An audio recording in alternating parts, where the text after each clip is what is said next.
Hot 96.3, Indy's #1 station for hip hop and R&B. Ash Mack here with a hot exclusive just in time for Taco Fest. And we have a performance and a performer that will be here. And I'm glad I got a chance to speak to you before tomorrow because it's going to get crazy. Yeah. Christian Paul, how are you? What's up? I'm so good. How about you? Good. I think you'll be better after the tacos tomorrow. I agree. Thank you so much for having me today. Thank you for being here. Now, where are you coming from directly before here? New York. Really? Yeah, so I've been in New York for probably the last 2 weeks now, and then right after my performance on Saturday, tomorrow, I'll be heading out to LA for the rest of the month. Oh, congratulations! Yeah. I know that's Thank big, you just so much. traveling the world like that. Yeah, I mean, I'm from a small town in Alabama, so all of this when I first started traveling, it was crazy.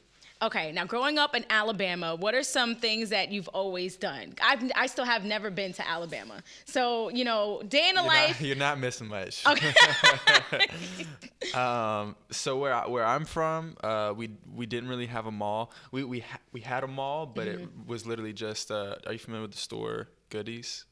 No. No? I remember Sam Goody, but... Yeah. So it's like JCPenney's. Okay. It's like the knockoff JCPenney's. Okay. So it was like that and a Piggly Wiggly. That was okay, that was the I've mall. heard of Piggly Wigglies, yes. That was the mall. And then we had a Walmart Supercenter, and that's where people would hang Wally out. World. Did you call it Wally Exactly. World there? Yeah. Okay. No, we did, for sure.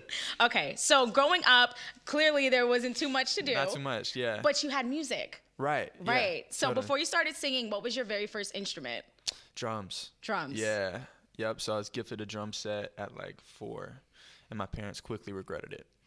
Yeah. So what did your parents do? Were they into music just as much as you are now? No. I mean, I have some distant relatives that sing, not professionally, but they're definitely into music. But I mean, I was kind of like first generation musician singer as far as my parents go. What was the first point where you realized, you know what, maybe I'll put the drum set down, maybe I'll put down instruments and really go into singing? I was like 12. Yeah, it was a little bit later on. Yes. A little bit. You said that was like later on in life. That's still extremely young. Yeah, right. So 12, what was the big break for you? It's really been a gradual build, and we're still building. But I remember starting at 12, and I did like a statewide singing competition. I ended up winning that, and then went on to just like play small festivals in Alabama. From that point on, I posted like covers on YouTube. This was probably when I was like 13, and one of them got put on Perez Hilton's website, and it got a pretty significant amount of views. So from that, I started getting opportunities, and I moved to Orlando for one of those opportunities. From Orlando to LA, and that was when I was like 15. From LA to Jacksonville, I actually left that opportunity just because it wasn't working out, and went to Jacksonville and just led on a normal high schooler's life. And I wrote music like behind closed doors, just in my bedroom. Recorded like 30-second to a minute long covers and posted them up on Instagram. And I remember one day I got this DM just from a random guy asking if he could send some of those covers out to his friends in the industry. And I was like, yeah, man, go for it. I'd love that. And I'd heard it so many times before, so I really didn't think anything of it.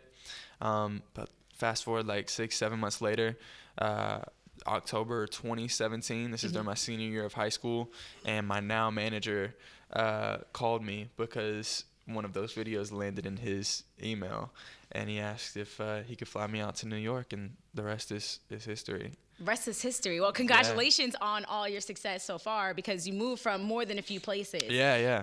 What are some of the struggles that, might have seemed hard then, but clearly have prepared you for this moment now?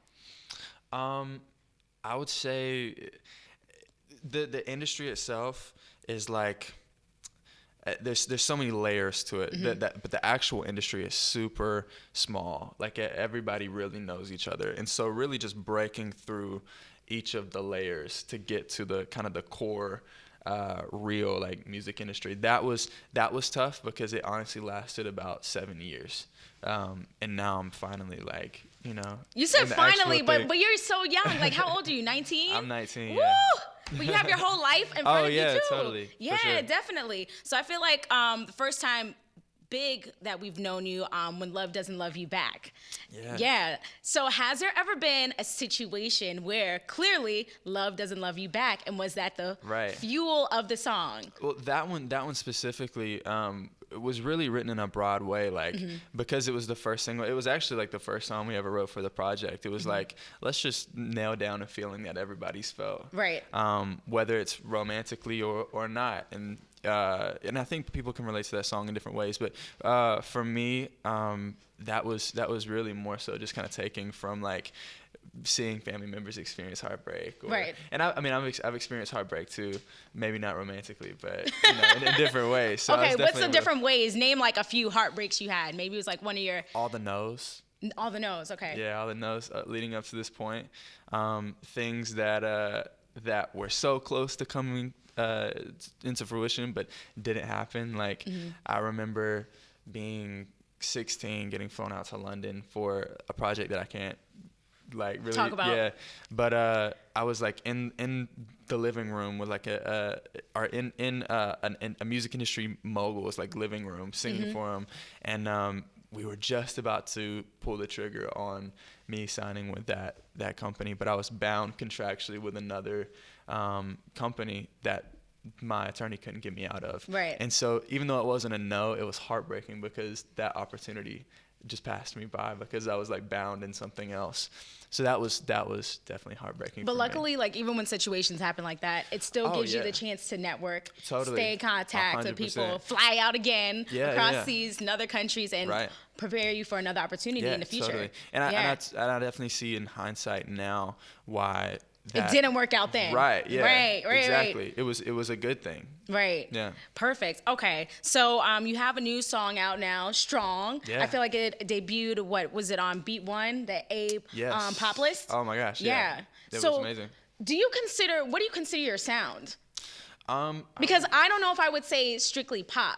No. Yeah. Yeah. I mean, like I was raised on Curtis Mayfield, Sly and the Family Stone, Stevie Wonder, Jodeci, like all of these like R&B soul either groups or just artists. So I mean, I would say like I definitely make music geared towards top 40, but everything that I do kind of has like an underlying soulful essence. So would you like to introduce your fans to, I guess you could say, rhythm and blues and soul? Because I feel like a lot of times right now, 2019, we don't get that like as much, or it's not in that category as much. And that's music I've grown up on, you've clearly grown up on. Right. And I think that's something that needs to be reintroduced to the world. Yeah, totally. No, I agree. Yeah, I agree. Definitely. Okay, so since you write music, would you consider yourself a ghostwriter? A ghostwriter? Well, I haven't ghostwritten for anyone yet, but I would be definitely down to do so. Do you think people get any backlash as singers? You know, sometimes there's always a conversation within hip hop about rappers that have ghostwriters, that have a team that writes for them. Right. But you don't hear about it when it comes to I don't think singers. It's as big of a deal in pop music for some reason. But it definitely is a huge kind of controversy in rap and hip hop, right? Right. Yeah. So you probably have had one of my dreams come true. You got the closest to Rihanna as possible. The fact that, and I don't know if you ever got a chance to meet her, but you got to meet her team and write with her team. Quick story. Okay. So my manager is the guy who discovered Rihanna in Barbados when she was 16. That's huge. Yeah. But yeah, so I remember being in New York the night of Rihanna's 30th birthday party. And so I was in a recording session with my two managers, and they both left the studio early to go to Rihanna's 30th birthday party. They left you at home? Like, you can't exactly. come. I was like, oh, thanks, guys. I appreciate it, y'all. But anyways, I wouldn't have gotten my record deal if they hadn't have gone to that party. Ooh. Because the guy who runs the label that I'm signed to now was at the party and was like, hey, I want to hear some acts that you guys are working on. They went into a meeting and like pitched a completely different artist. But one of the guys, you know, started talking about how he missed soul music and the pop industry. And my managers looked at each other and then looked back at them and they're like, I think we have something. We got someone. Yeah, we exactly. got someone for you. And so that's how I got my deal. Now, is she an artist that you'll be working with in the future? Because we still waiting on music from Riri. Riri, we need the music. Listen, God willing. Rihanna, if you need a ghostwriter, I'm over here. What are some other artists that you would love to work with? Oh, man. I love Yebba. Do you know Yebba? Yes. Oh, my gosh. Did you hear the new Ed Sheeran Yebba No, song? I haven't. It's amazing. Yeah, it's Okay. so good. So I need to hear that. Yeah. Who else would you love to I love work PJ with? Morton. Okay, Do cool. you like PJ? Yeah, and we play PJ. Yes, Yeah, we do. He's amazing. He's coming out with a new project like next week. Okay, cool. Yep, PJ. yep. Who else? I would love to like on the production side of things. Like I would love to work with like Disclosure. Okay. Yeah, that'd be cool. Get some like house songs. Yeah. Definitely love to That'd be see great. that. And I always like to ask artists, would you ever see yourself crossing over in the sense of doing genres of music that you would never dream in the wildest hindsight? Oh yeah. Country album, Christian Paul country album, 2024. Okay, cool. No, I'm just joking. I'm playing. What? We can see that though. You might see that. Plus, I mean, we have Lil Nas X out right now, Right. so we might see that one day. Yeah. That'd be dope.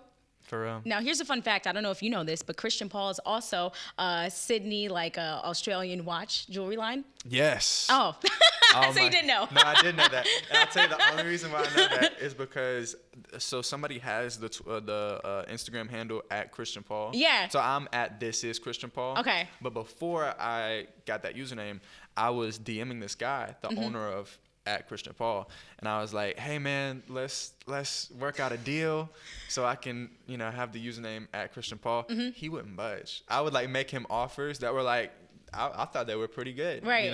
And he was like, "To be honest, bro, I've turned down offers from more." And Excuse me. And I was like, "From who? From who?" And he told me it was this Australian watch brand called Christian Paul. Right. Yeah, it's crazy. Yeah. Okay. So is there anything that you would love to see yourself collaborate when it comes to outside of music? Maybe a jewelry line? Could you see clothing? Could you see kicks? I don't know why, but the first thing that came to my mind is I want to be the guy who sings the "Every kiss begins with kiss." No, I'm just kidding. No, With your own jewelry line attached to it. right, There you go. exactly. No, I would love to act. Okay. Yeah, I would totally love to kind of venture into that. Acting. Okay, I can see that too. But we're going to get a performance, get a sneak Yeah. peek, okay, of what this is going to sound like tomorrow. Yeah. We're going to do that? Let's do it. Okay. Now, before you go, what would you love your stamp to be within the music industry?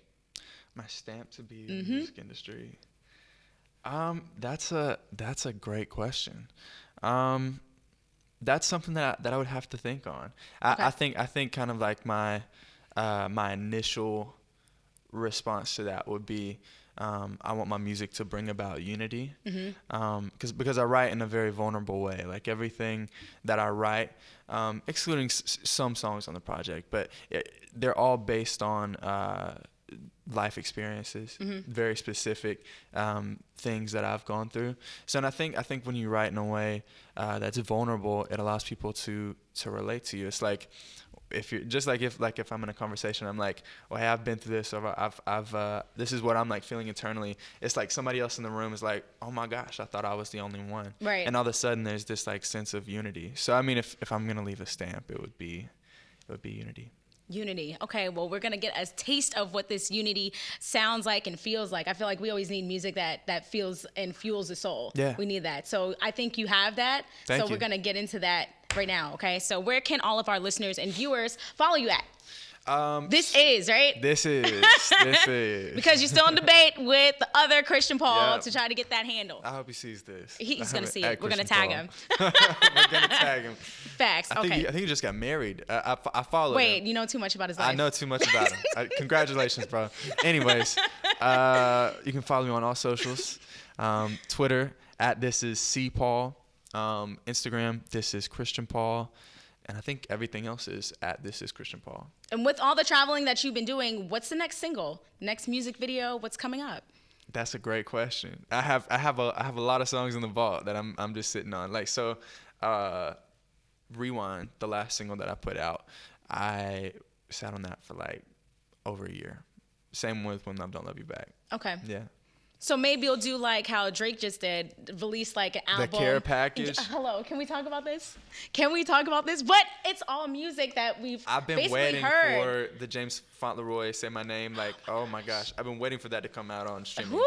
I'm excited. Yeah. We talked about that earlier today on air, so Yeah. I'm excited. We'll talk more about this, but it's all about you, and I want everyone to hear your music if they've never heard it before. Yeah. And if no one knows who Christian Paul is, give us the top 3 things you want them to know right now. Oh my gosh. Oh wow. Ooh. Pressure. No pressure. None whatsoever. I can sleep anywhere. That's me. I literally can fall asleep anywhere. I was asleep before this interview, actually, in the backseat of a car. Oh my gosh. What else? I don't know. That's one thing. That's the that's the one thing you guys are gonna walk away knowing about me, as I can sleep everywhere. I'm extremely clumsy. Okay. I don't know how I dance, if I'm being real with you. No idea, because I can barely walk. The third thing, I'm pescatarian. Oh, that's not bad though. Healthy lifestyle, living. There we go. I'll eat grilled chicken every once in a while, but mostly pescatarian. Okay, not bad. So we learned some new things today. Yeah. A lot of things though. Okay, so I appreciate you for coming in today. Of course, yeah. Let's hear this music. Okay, Ash Mack here, hot exclusive with This Is Christian Paul.